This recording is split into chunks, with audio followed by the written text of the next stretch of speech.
Hello everyone, आज हम पढ़ेंगे आपकी विहाइव बुक का chapter 4 a truly beautiful mind, जो कि बेस्ड है एक जीनियस फिजिसिस्ट एल्बर्ट आइंस्टाइन पर। हम जीनियस किसे कहते हैं? जीनियस यानी जो एक्सेप्शनली इंटेलिजेंट हो किसी पर्टिकुलर फील्ड में। एल्बर्ट आइंस्टाइन का जन्म हुआ 14 मार्च 1879 को जर्मनी के शहर उल्म में, और बचपन में इनकी माँ इनको लेकर के बहुत ही ज़्यादा डिसअपॉइंटेड थी, क्योंकि जो इनके सिर का आकार था वो बहुत ही ज़्यादा बड़ा था और इनकी मदर को लगता था कि मेरा बेटा कुछ सनकी है या कुछ ठीक नहीं है, बाकी लोगों से अलग दिखाई देता है।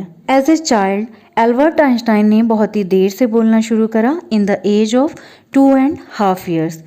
इनको एक बहुत ही ज़्यादा एक्स्ट्रा अफेक्शन था अपने मैकेनिकल टॉयज़ से, और आइंस्टाइन हमेशा मैकेनिकल टॉयज़ के साथ ही खेलते थे।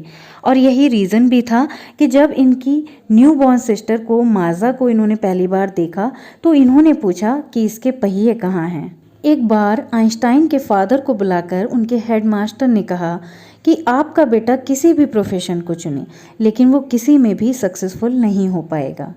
लेकिन इन्होंने इनकी मम्मी की विश को पूरा किया। इनकी मदर चाहती थी कि ये वायलिन प्ले करें और बाद में ये बहुत ही अच्छा वायलिन बजाने लगे। एल्बर्ट एक अच्छे स्टूडेंट थे और वो अपनी हाई स्कूल की पढ़ाई के लिए म्यूनिक चले गए, लेकिन वहाँ पर उनको अनुशासन में रहना पसंद नहीं था। हालांकि उनके नंबर सभी सब्जेक्ट्स में बहुत अच्छे आते थे, लेकिन मैथ्स और फिज़िक्स में सबसे ज़्यादा आते थे।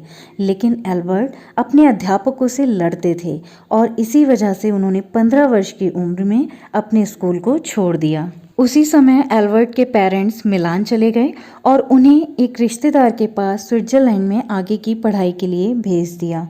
वहाँ पर एल्बर्ट आइंस्टाइन को अपनी फेलो स्टूडेंट मिलेवा मैरिक मिली, जो कि क्लेवर क्रीचर के नाम से जानी जाती थी, यानी वो एक चतुर प्राणी के नाम से जानी जाती थी, बहुत ही बुद्धिमान थी।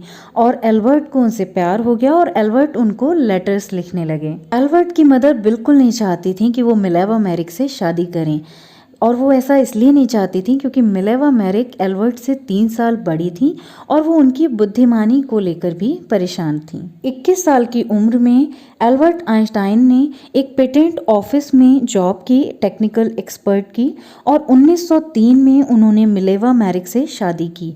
उनके 2 बेटे हुए, लेकिन ये शादी लंबे समय तक नहीं चली और 1919 में उनका डाइवोर्स हो गया।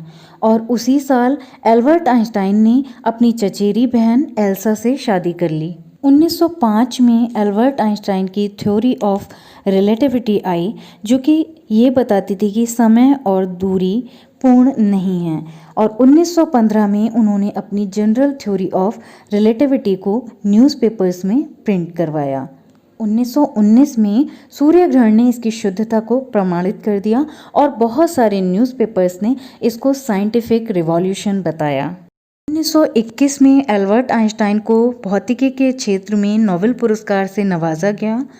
और उसके बाद बात करते हैं जर्मनी की, तो जर्मनी में सन 1933 में नाजियों ने रूल किया और नाजियों द्वारा न्यूक्लियर फिजन स्टार्ट किया गया, यानी नाभिकीय विखंडन शुरू किया गया। उसके 5 वर्ष बाद उनके द्वारा एटम बॉम्ब बनाया गया, और इसकी जो चेतावनी थी उसको देने के लिए एल्बर्ट ने अमेरिकन राष्ट्रपति फ्रैंकलिन डी रूजवेल्ट को 2 अगस्त 1939 को एक लेटर लिखा, जहां पर उन्होंने उस लेटर में लिख करके ये बताया कि ये बम इतना खतरनाक है कि ये पूरे भाग को नष्ट कर सकता है। और अमेरिकियों ने इस सूचना का इस्तेमाल किया और अगस्त 1945 में एटम बम बनाकर हिरोशिमा और नागासाकी पर गिराया।